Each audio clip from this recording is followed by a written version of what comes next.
खबर आपको दे दें, उत्तर प्रदेश के वोटरों को राजा सिंह की धमकी देने से मामले से जुड़ी है ये खबर। बीजेपी के लिए वोट न करने वालों को दी थी धमकी। राजा सिंह की धमकी थी कि योगी जी बुलडोजर चलाएंगे।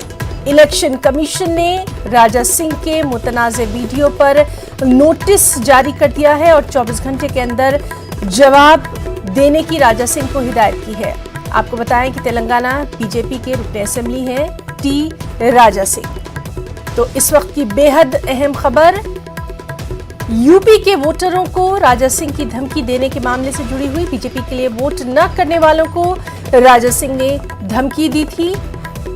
योगी जी बुलडोजर चलाएंगे, राजा सिंह ने धमकी दी थी और ईसी ने राजा सिंह के मुतनाज़ वीडियो पर नोटिस जारी किया। 24 घंटे के अंदर जवाब देने की राजा सिंह को हिदायत जारी की है।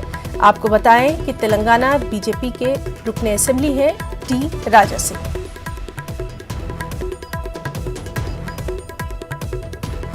तो अहम खबर, 24 घंटे के अंदर राजा सिंह को जवाब देने की हिदायत जारी कर गई है।